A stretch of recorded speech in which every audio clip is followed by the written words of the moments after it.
네, 여기 집이 안 팔려요. 이 묵상 간증입니다. 저희 부부는 결혼 후 오랫동안 주말 부부로 지냈습니다. 그 당시 하나님을 모르던 저는 두 아이를 독방 육아한다며 남편에게 혈기를 부렸습니다. 그리고 남들과 비교하면서 누리지 못한 삶에 대해 남편 탓만 하다가 남편의 외도가 드러나자 이혼을 감행했습니다. 그 죽을 것 같은 두려움으로 힘들 때 지인의 소개로 처음 교회들을 밟았습니다. 매주 말씀을 듣고 양육 후 세례를 받으며 하나님이 그 뜻대로 저에게 주신 가정을 회파한 저의 어리석음을 깨닫게 되었습니다. 그러자 하나님이 이혼한 지 3년 만에 남편과 재결합하여 가정이 중수되는 은혜를 허락하셨습니다. 재작년 여름 저희 부부는 살던 집을 팔고 이사하기로 계획했습니다. 그리고 여러 차례 발품을 팔다 적당한 집을 발견했습니다. 우리 집은 내놓은 지 일주일이 지나도 보러 오는 사람이 없는데 이사가고 싶은 집은 곧 매매가 될 것 같은 마음에 저는 계약금을 먼저 보냈습니다.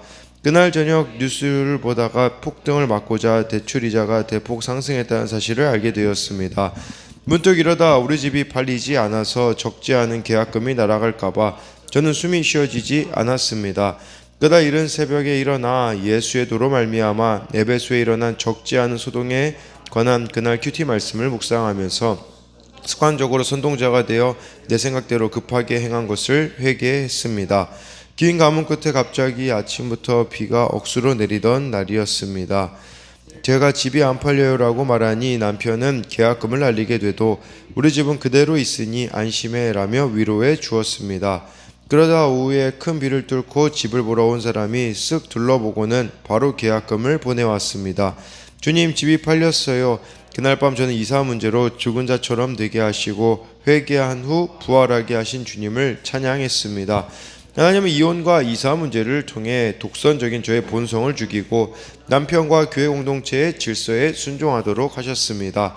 늘 썩을 것, 욕된 것, 약한 것, 육의 몸으로 심는 연약한 저를 다시 살아나게 하시고 불쌍히 여기사 날마다 말씀으로 부활하게 하시는 주님 감사합니다. 적용하기입니다.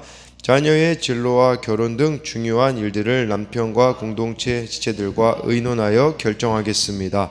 이사간 집을 저의 소유로만 여기지 않고 교회 소그룹 모임 장소로 기쁘게 내놓겠습니다.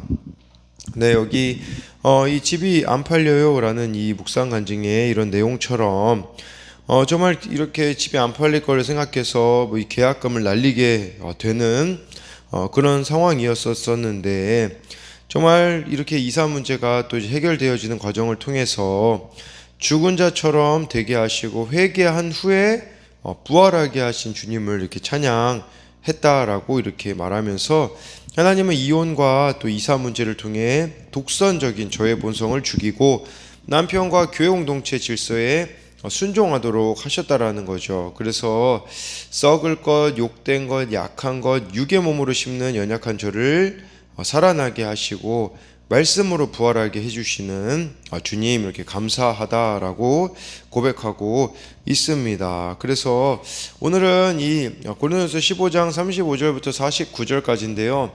35절이 이게 오늘 좀 중심이 되는 이거에 대한 이제 바울이 설명을 하거든요.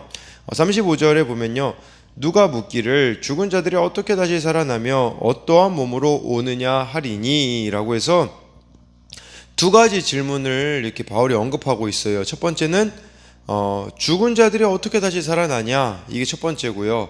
두 번째는 어떠한 몸으로 이제 살아나는지에 대한 부분들을 만약에 고린도 교회 성도들에게 누군가가 물었을 때 또한 고린도 교회 성도들이 이런 것들을 묻는 자들이 있었을 수 있는 것이죠. 그것에 대하여서 바울이 오늘은 대답하고 있는 내용들이에요. 그래서 36절, 37절에 보면요.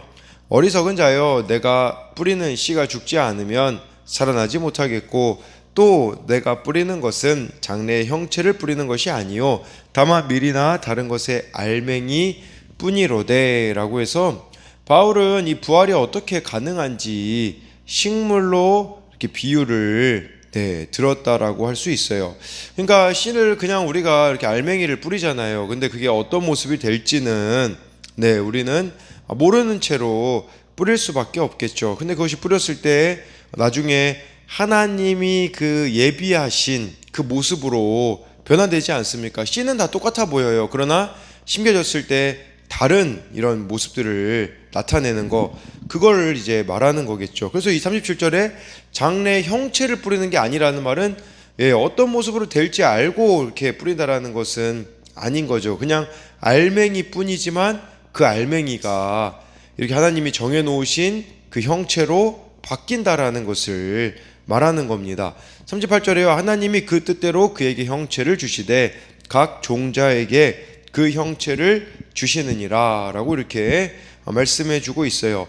땅에 심긴 씨앗이 하나님의 주권과 뜻과 능력에 의해 다른 모습으로 변화되잖아요. 알맹이로 심겨졌지만 다른 모습으로 변화되듯이 우리도 부활 후에 우리의 육체도 하나님의 뜻과 능력에 의해 새롭게 될 거라는 것이에요. 그렇기 때문에 이걸 통해서 또 봐야 되는 것은 사람이 아무리 씨를 뿌린다고 해도 그 씨앗이 하나님이 정해놓으신 그 형체대로 자라는 거겠죠. 그것은 뿌린 자의 능력도 아니고 식물의 의지도 아니고 우연히 일어난 것도 아니고 하나님이 씨앗의 종류에 맞게 형체를 입힌 것, 이것은 다 하나님께 속한 일이라는 겁니다. 그렇다면 이것이 우리들에게도 적용할 수 있는 것은 여러분들에게도 각각 다 하나님이 형체를 주셨다라는 거죠. 근데 이 형체라는 말을 너무 어렵게 그렇게 생각할 것이 아니라 이것에 대해서 이렇게 적용 질문을 만들어 봤는데, 형체에 대한 부분을 하나님이 나에게 맞는 가정과 외모와 모든 것을 주셨음을 믿나요? 이걸 우리가 형체적인 부분에 적용해 볼 수 있는 거예요. 가장 알맞게 모든 걸 다 주셨다라는 것을 우리가 믿어야 한다라는 것이죠. 그 다음에 내가 부활로 회복해야 할 영역은 무엇이 있을까요? 라고 해서 정말 세상의 가치로 이런 형체들을 보자면 가정이나 외모나 그 모든 것들이 정말 만족하지 못할 수 있지 않겠습니까? 그러나 이 십자가의 부활을 우리가 경험하게 되어진다면 회복이 되어질 수 있는 것이죠. 그 다음에 내 안에 하나님의 형상이 부활하도록 죽여야 할 세상의 형체는 무엇인가요? 이것은 내가 죽어야 될 그런 세상의 가치관, 세상에서 요구하는 그런 모습들이 있잖아요. 내 안에 하나님의 형상이 부활하도록 죽여야 되는 이런 세상의 형체들은 우리들에게 무엇이 있는가를 봐야 합니다. 39절에요. 육체는 다 같은 육체가 아니니 하나는 사람의 육체요, 하나는 짐승의 육체요, 하나는 새의 육체요, 하나는 물고기의 육체라 라고 해가지고요. 이렇게 육체라는 단어를 바울이 사용하는데 이것은 무엇을 설명하기 위함이냐면 하나님이 조건과 환경에 어울리는 이런 모습을, 존재 형태를 창조하셨다라는 겁니다. 그러니까 이렇게 짐승은 짐승에게 맞게, 새는 새에 맞게, 물고기는 물고기에 맞게 하나님이 다 만드셨잖아요. 사람도 마찬가지라고 이렇게 말씀해주고 있습니다. 그러면서 40절에 하늘에 속한 형체도 있고 땅에 속한 형체도 있으나 하늘에 속한 것이 영광이 따로 있고 땅에 속한 것의 영광이 따로 있으니 라고 해가지고요. 하늘 위에 있는 것들과 이제 땅에 속한 것들이 완전 다른 종류들의 이런 형체를 가지고 있다라는 것이겠죠. 근데 이게 형체라고 하지만 이거를 이제 영어 성경이나 세번역 성경에는 몸이라고 번역을 했더라고요. 그래서 하늘에 속한 몸도 있고 땅에 속한 몸도 있고 이렇게 번역이 되어져 있는데, 하나님이 부활의 몸을 또 주실 때는 그 형체에 맞는 강하고 영적인 몸을 주실 것임을 이렇게 말씀해 주고 있어요. 쉽게 말하자면 땅에 있는 것과 하늘에 있는 것이 다르듯이 땅에 있는 우리들의 이 모습과 나중에 하늘에 속하게 될 그 모습이 다르다라는 것을 지금 이렇게 표현해 주고 있는 거예요. 그러니까 우리가 입을 이 부활의 몸은 그 영광도 다를 거라는 겁니다. 이 땅에서 지금 내가 입고 있는 이 몸과 나중에 부활해서 입게 될 몸은 다른 것임을 이렇게 말씀해 주고 있어요. 그래서 41절에 해의 영광이 다르고 달의 영광이 다르며 별의 영광도 다른데 별과 별의 영광이 다르도다 라고 해가지고 해, 달, 별 각자의 영광이 다르듯이 우리들도 이 땅에서의 그런 모습과 정말 부활의 몸으로 나타날 그 모습이 또 다른 것이라고 볼 수가 있는 것입니다. 그래서 42절에 죽은 자의 부활도 그와 같으니 썩을 것으로 심고 썩지 아니할 것으로 다시 살아나며 라고 이렇게 말씀해 주고 있어요. 35절에 첫 번째 질문이 죽은 자들이 어떻게 살아나며 라고 하잖아요. 그것에 대한 답이라고 이렇게 볼 수 있습니다. 그래서 답변의 핵심은 부활이 하나님의 사역이라는 겁니다. 그래서 하나님의 역할은 각각 그 지체에 몸을 주시고 살리는 다시 살아나며라는 것은 이것은 하나님께 속한 영역이라는 것을 말씀하고 있습니다. 그러면서 이제 또 35절에 두 번째 질문 어떤 몸으로 오느냐에 대한 답변은 42절부터 44절에 네 번에 심겨지고라는 단어가 사용되어지고 살아나며 라는 단어가 이렇게 나옴으로써 이제 대조적인 부분들이 여기 보면 나와 있어요. 43절에 보면 먼저 42절에 썩을 것과 썩지 아니할 것을 이렇게 대조해 주고 있고, 그러니까 이 앞에 것들은 이 땅의 것을 말하는 겁니다. 이 땅의 육체는 썩지만 이제 우리가 부활의 그 육체는 썩지 않을 것이고, 43절에 보면요 욕된 것으로 신고 영광스러운 것으로 다시 살아나며 약한 것으로 신고 강한 것으로 다시 살아나며 해서 여기서도 이제 두 가지가 나와 있는 거죠. 이 땅에서는 수치, 욕된 것은 수치스러운 거겠죠. 근데 그게 영광스러운 것이 된다라는 겁니다. 그러니까 여러분 이 욕된 것이라는 단어를 찾아보니까요 헬라어로 가치가 없는 거, 불명예스러운 거예요. 이것은 무엇을 말하냐? 우리가 말씀대로 살아가는 걸 세상 사람들이 보기에는 가치가 없어 보이지 않습니까? 근데 그것은 영광스러운 것으로 살아나게 될 거라는 거예요. 부활의 때에. 그리고 여기 보니까 약한 것으로 신고, 이 약한 것으로 신고 강한 것으로 다시 살아난다라는 것은 약한 것이라는 단어로도 이 헬라어로 보면요 할 수 있는 힘이 없는 이라는 뜻을 가지고 있어요. 그러니까 할 수 있는 힘이 없는 이게 그러니까 우리가 예수님 믿으면 그런 고백을 하지 않습니까? 정말 주님 없이는 저는 아무것도 할 수 없습니다. 세상 사람들은 내 주먹을 믿으라, 내 능력을 믿으라 하지만 우리는 예수님을 믿는 게 사람들이 보기에는 약한 것일 수, 무능력하고 무기력해 보이는 것으로 볼 수 있겠죠. 세상 사람들이 보기에는. 그러나 그것을 강한 것으로 다시 살아나게 해주신다라는 것을 말씀해주고 있어요. 그러니까 근데 이것은 제가 봤을 때는 꼭 부활의 때만 그런 것이 아니라 예수님을 믿고 난 후에도 우리 안에 이렇게 다시 살아나며 변화되어지는 부분들이 있지 않겠습니까? 그래서 바울은 성도의 부활을 약한 것으로 신고 강한 것으로 다시 사는 것이라고. 우리가 이 세상에서의 얼마나 연약합니까? 질병으로부터도 자유로울 수 없고 죄를 지을 수밖에 없는 이런 연약한 존재이지만 이런 인간의 무기력함과 나약함이 예수님의 십자가와 부활로 해결이 되었음을 믿으며 우리가 살아가야 한다라는 것이겠죠. 43절에 대한 적용 질문은 내 연약함 때문에 하루하루를 무기력하게 보내고 있지는 않나요? 이거를 봐야 되는 거죠. 44절에요. 육의 몸으로 신고 신령한 몸으로 다시 살아나나니 육의 몸이 있은즉 또 영의 몸도 있으니 라고 해가지고요.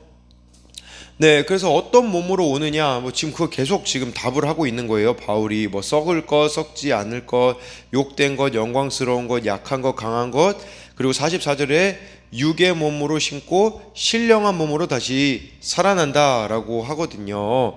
그러니까 이것은 신령한 몸은요 성령을 통해 힘을 얻고 움직이는 몸이거든요. 세상의 지배를 받는 이 육의 몸, 육신과는 다르다라는 겁니다. 그렇다면 우리가 하나님이 약속하신 부활의 몸을 생각한다면, 그러니까 우리가 신령한 몸으로 다시 살아난다라는 것을 안다면 어떤 삶을 살아야 할지 분명히 선택할 수 있어요. 그것은 땅에서 썩을 것들을 위한 삶이 아니라 예수님의 본을 따라 영원한 것을 위해 살아가는 삶이라는 것이겠죠. 그러니까 우리가 이렇게 부활을 믿는다면 영원한 것을 이 땅을 살아가면서도 추구하며 살아가야 된다라는 것을 말씀해 주고 있습니다. 그래서 또 그렇기 때문에 이 땅에서 우리들이 해야 되는 일들이 무엇이겠습니까? 부활하신 예수님이 우리에게도 부활을 약속하시기 때문에 따라서 나의 연약함을 말씀으로 신고 강하게 하실 하나님을 바라보는 자만이 부활을 경험할 수 있는 것이겠죠. 그래서 44절에 대한 적용 질문은 부활의 예수님으로 강해진 것이 있다면 무엇이 있나요?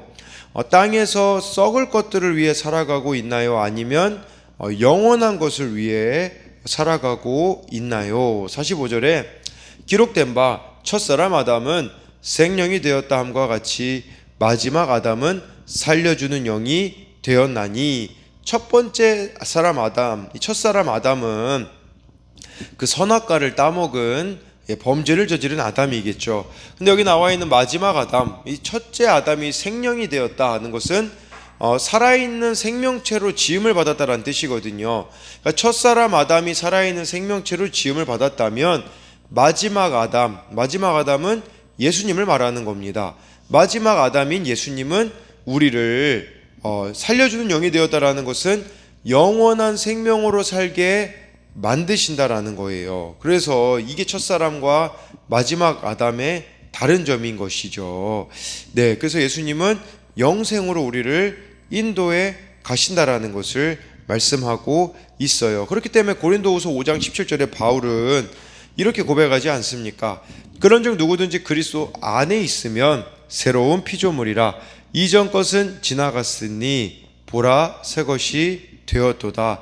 마지막 아담인 예수님이 정말 이렇게 우리를 새로운 피조물로 지으실 수 있다라는 것을 우리는 믿어야 해요. 왜냐하면 살려주는 영이기 때문에 영원한 생명으로 우리를 인도하시고 이끌어 가시는 분이기에 또한 이 땅에서도 우리가 새로워질 수 있는 것이겠죠. 45절에 대한 적용 질문은 내 삶의 영역에서 살아나야 하는 것은 무엇이 있을까요? 정말 예수님을 만나야지만, 예수님께 맡겨야지만 우리들의 삶에 다시 살아나는 것들이 생겨지게 되어진다라는 것을 말씀하는 것이죠.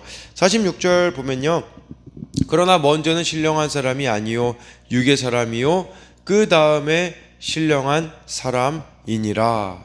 그 다음 47절에 첫사람은 땅에서 났으니 흙에 속한 자이거니와 둘째 사람은 하늘에서 나셨느니라.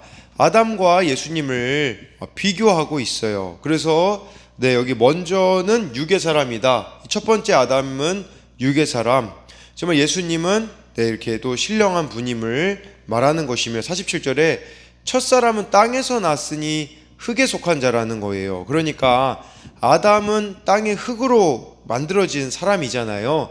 둘째 사람인 예수님은 하늘에서 나셨다라는 것은 하나님이 계신 천국에서 오신 분이라는 거죠. 그러니까 우리가 예수님을 믿는다면, 그러니까 우리가 예수를 믿지 않으면 그냥 첫 번째 사람으로 끝나는 겁니다. 이렇게 땅에서 흙에 속한 자로 살다가 죽게 되어지면 당연히 지옥에 가는 것밖에 남는 것이 없겠죠. 그러나 둘째 사람이신 예수님을 믿는다면 하늘에서 오신 분이기에 우리는 천국에 속한 사람이 될 수 있으며 천국에 속한 그런 형상으로 부활되게 될 것을 말씀해주고 있는 겁니다. 48, 49 보면요, 무릇 흙에 속한 자들은 저 흙에 속한 자와 같고 무릇 하늘에 속한 자들은 저 하늘에 속한 이와 같으니, 49절에 우리가 흙에 속한 자의 형상을 입은 것 같이 또한 하늘에 속한 이의 형상을 입으리라. 지금 이사야상에서 이렇게 우리가 육신을 입고 살아가는 것은 아담과 같은 모습이잖아요. 이렇게 흙에 속한 자이지만 예수 그리스도를 우리가 믿는다면 여기서 끝이 아니라 하늘에 속한 이 예수님의 형상을 입게 될 것을 말씀해주고 있습니다. 이 사실을 안다면 어떠해야겠습니까? 하늘에 속한 이의 형상을 이 땅에서도 입어야 돼요. 그것은 무엇을 말하는 거냐면 예수님을 여러분들이 알아가고 닮아가는 삶을 살아가야 한다라는 것이에요. 그래서 비록 흙에 속한 자의 모습이지만 인간의 우리가 이 땅에서 이렇게 연약한 인간의 모습이라고 할 수 있겠지만 부활이 있음을 믿고 우리가 예수님을 닮아가게 되어지는 모습이 있어야 한다라는 것이고, 예수님이 그래서 부활을 우리들에게 보여주신 겁니다. 이 부활은 추상적인 게 아니라 실제로 우리가 경험하게 될 실제라는 것을 말씀하고 있는 것이겠죠. 그래서 49절에 대한 이 적용 질문은 하나님의 형상으로 부활하게 될 줄 믿나요? 이 땅에서 잘 되는 것에 관심이 많나요? 아니면 부활에 대한 소망이 많나요? 라고 이렇게 해서요, 정말 우리들에게는 영원한 삶이 있음을 알아야 합니다. 믿는 자들에게는 영원한 삶, 영생이겠지만 믿지 않는 자에게는 영원한 벌을 받을 수밖에 없다라는 것이죠. 근데 이것은 불공평한 게 아니라 이미 십자가에서 가장 큰 가치를 예수님이 치러주셨기에 그분을 믿기만 하면 우리가 구원을 받게 되어지는 것이기에 이것은 절대로 불공평한 것이 아닌 것이겠죠. 그러나 정말 땅의 것들만 바라보며 살아가기 때문에 거부하는 자들이 얼마나 많이 있습니까? 우리는 하늘에 속한 이의 형상을 입을 것이기에 정말 이 땅에서 예수님을 닮아가고 예수님의 다스림을 받고 말씀대로 살아가는 것이 사람들이 보기에는 어리석어 보일 수 있으나 어리석은 게 아님을 여러분들이 기억함으로써 정말 하늘에 속한 자답게 살아가는 여러분들이 되시기를 소망합니다.